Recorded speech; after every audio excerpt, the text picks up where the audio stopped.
Despite all the issues manufacturers have had to deal with over the past 2 years, Pioneer has managed to release a new radio for model year 2022. This is an entry-level radio that comes with some not-so-entry-level features. So get ready to explore what the new Pioneer DMH-1770NEX has to offer. Hey, it's Josh from Breakers Stereo and Performance. Welcome to the channel that reviews, tests, and gives detailed installation tutorials on the current and latest aftermarket auto accessories like car stereo, suspension, performance, and more. Because we don't drive stock, and if you're like us, make sure to subscribe to our channel. That's right, tap it, do it now, literally, it's right there. Okay, do it. In this video, we'll go over all the features that this radio has to offer, unbox, demo, and finally we'll go over the pros and cons list along with our overall rating. So without further ado, let's jump right into it. This is a digital multimedia receiver with AM/FM tuner. Make note, it does not play CDs. 6.8-inch capacitive touchscreen, built-in internal amplifier, 14 watts RMS ×4, 50 watts ×4 peak power. Bluetooth for hands-free calling and audio streaming, is multicolor illumination, and this comes with a wireless remote control. Smartphone features include wired Apple CarPlay and wired Andriod Auto. And here's a plus.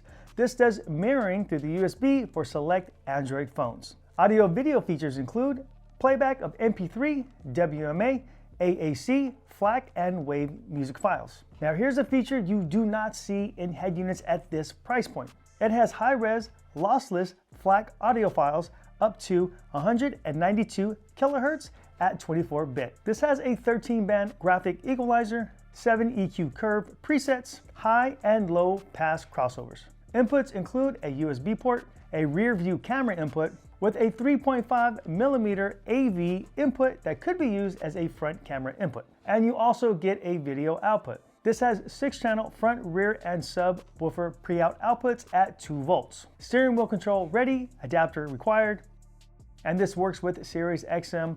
The SXV300 tuner is required. Okay, let's do the unboxing.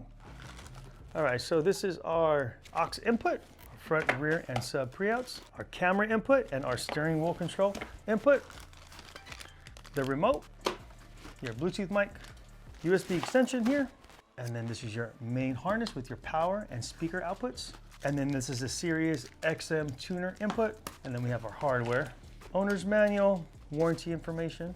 So this radio is not quite a shallow mount radio, but it is definitely shorter than your standard doubled-in radio. I would say about 1.5 inches or so, maybe just about 1 inch.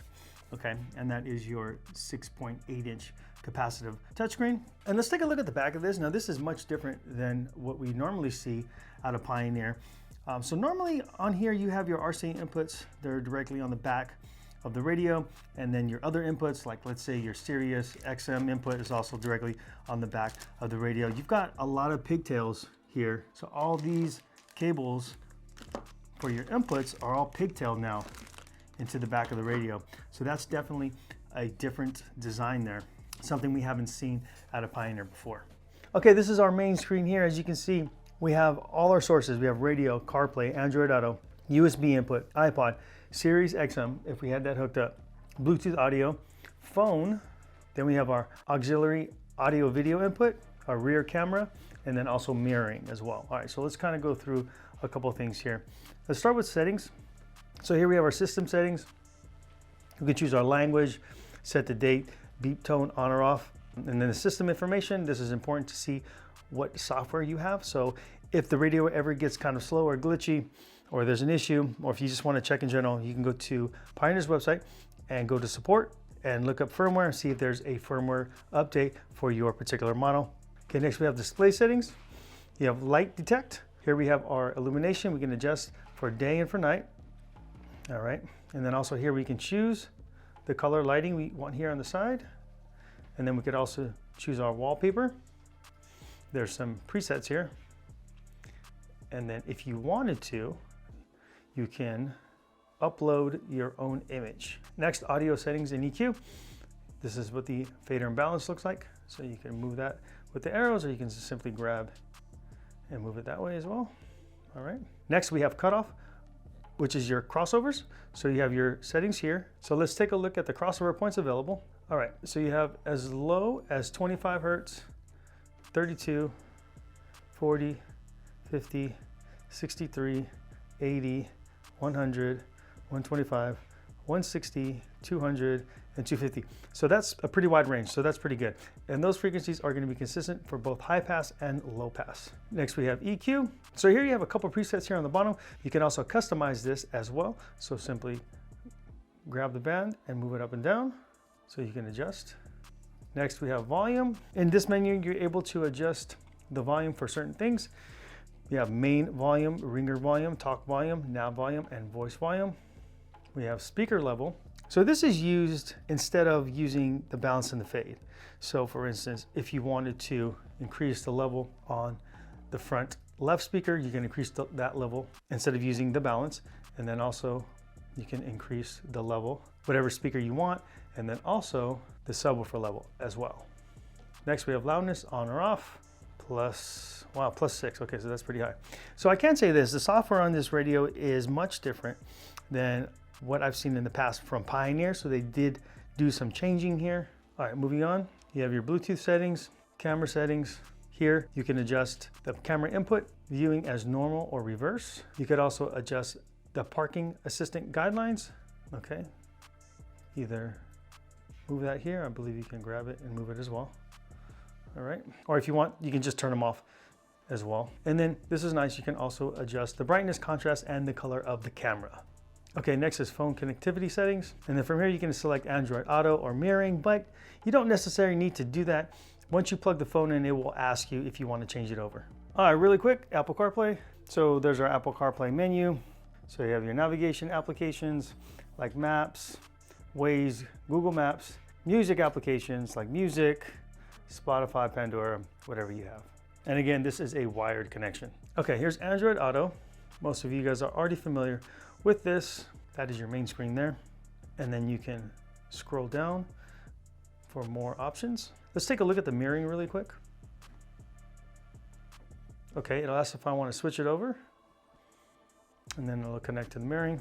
And then from there, you will need to download the Auto Link app in order for this to work correctly. All right, but once you have that mirrored, you can play things like YouTube, Netflix, Hulu, things of that nature. Let's go ahead and try. Okay, so we have Netflix playing here. Let's see if we can actually get this to go through. Unfortunately, it looks like you have some restrictions here on that. So it's playing on the phone, but not on the actual radio itself. So you will run into that issue, but I'm sure there's some type of workaround so that you're able to get that onto the screen. Unfortunately, I'm not sure what that would be though. Okay, that's gonna wrap it up for the demo. All in all, pretty easy radio to work. And let's just cover the buttons on the left. You have your volume up and down here. You have the microphone button that will either activate Siri or Google. And then you have your home screen button here. And then this is your on and off, or if you tap it once, the display will go off. All right, pros and cons, starting with the pros. Apple CarPlay and Android Auto. A 13-band equalizer, high and low pass filters, audio video input and AV output, capacitive touchscreen, and of course, high-res audio playback on FLAC files. Cons, I really only have one at this price point. It's the 2-volt pre-out, but that's pretty normal for being a radio priced at this level. The only other radio I can think of that has a 4-volt or greater output is the Alpine ILX W650, but that is about 50 bucks more. Before we give our overall rating, we want to remind you to visit breakerstereoandperformance.com for all your automotive upgrade needs. Join the Upgrade Nation where we don't drive stock. Okay, I'm gonna give this radio a solid 4.5-star rating. This radio at this price is great. You have all your necessary features like Apple CarPlay, Android Auto, 13-band EQ, high and low pass filters, and the bonus features like the AV input and output, Android mirroring, and of course the high-res 192 kilohertz 24-bit playback. For more information or to buy this radio, click the link in the description below. Remember, we do have financing available. Simply add to cart, pick a financing option, apply, get approved, and we'll send your gear out to you ASAP. Okay, that's gonna do it. We hope you found this video useful. make sure to hit that like button. Again, I'm Josh from Breaker Stereo and Performance, and we'll see you guys next time.